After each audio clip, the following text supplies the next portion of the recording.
En el episodio de hoy abordaremos la situación actual en Ecuador, marcada por una serie de hechos violentos y la respuesta gubernamental ante el crimen organizado. La Organización de las Naciones Unidas ha expresado de hecho su preocupación, pero también ha emitido un llamado a la nación sudamericana. Vamos a profundizar en esta problemática explorando los acontecimientos recientes, las medidas adoptadas por el presidente Daniel Noboa y la respuesta internacional a esta crisis.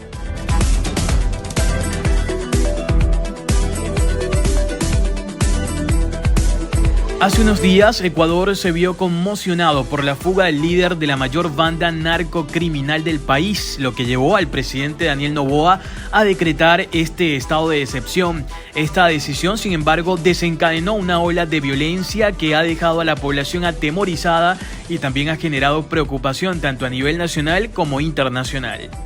La respuesta a estos hechos no se hizo esperar. El alto comisionado de la ONU para los Derechos Humanos, Elizabeth Trossel, ha instado a Ecuador a que las medidas adoptadas en respuesta a la violencia sean proporcionadas y respetuosas del derecho internacional. Específicamente se enfatizó en la importancia de respetar los principios de legalidad, necesidad, proporcionalidad y no discriminación. En este contexto es esencial entender que el estado de excepción decretado por el presidente Noboa se basa en la necesidad de hacer frente al crimen organizado, especialmente después de la fuga del líder de la banda narcocriminal. Sin embargo, la escalada de violencia posterior ha suscitado preocupaciones sobre la adecuación de las medidas adoptadas por el gobierno ecuatoriano. El presidente Noboa, al declarar un conflicto armado interno, ha llevado a las Fuerzas Armadas a patrullar las calles, lo que ha contribuido a una mayor militarización del país. La ONU, en su llamado, destaca que los poderes otorgados a las Fuerzas Armadas deben ser excepcionales, limitados en el tiempo y subordinados a las autoridades civiles. Es una llamada a la prudencia y al respeto por los derechos humanos, incluso en situaciones de crisis. En el transcurso de la semana pasada, la violencia alcanzó un punto álgido cuando un grupo armado irrumpió a tiros en un canal de televisión que transmitía en vivo.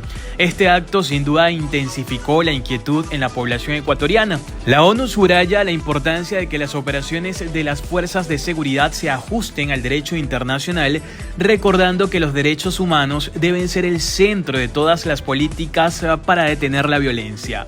Aunado a estos eventos, el presidente Noboa presentó una propuesta al Congreso para aumentar el impuesto al valor agregado del 12% al 15%. La razón detrás de esta medida es financiar el conflicto armado interno declarado. Esta propuesta, que busca respaldo para hacer frente a la crisis, también agrega un componente económico a la complejidad de esta situación que se ha suscitado hasta ahora en Ecuador y que continúa en desarrollo. Es crucial señalar que en momentos de crisis las decisiones gubernamentales no solo tienen implicaciones inmediatas, sino también a largo plazo. La ONU, al solicitar una respuesta proporcionada y respetuosa del derecho internacional, busca garantizar que las medidas adoptadas no solo aborden la situación de seguridad de manera efectiva, sino que también respeten los derechos fundamentales de la población. Para entender la gravedad de la situación en Ecuador es relevante recordar que la región ha enfrentado desafíos persistentes relacionados con el crimen organizado y el narcotráfico. En este contexto, los gobiernos han buscado diversas estrategias para hacer frente a estas amenazas, pero la eficacia y las consecuencias de dichas medidas siempre han sido motivo de debate.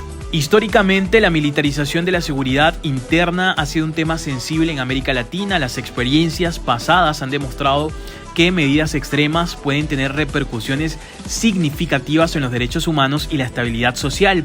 Algunos de estos países han adoptado por enfoques más dialogantes y basados en derechos humanos, otros han recurrido a medidas más autoritarias. Pero lo que sí es cierto es la diversidad de encontrar soluciones, la diversidad de experiencias en la región que destaca precisamente esa necesidad de encontrar soluciones de las que hacemos referencia adaptadas a las realidades específicas de cada país.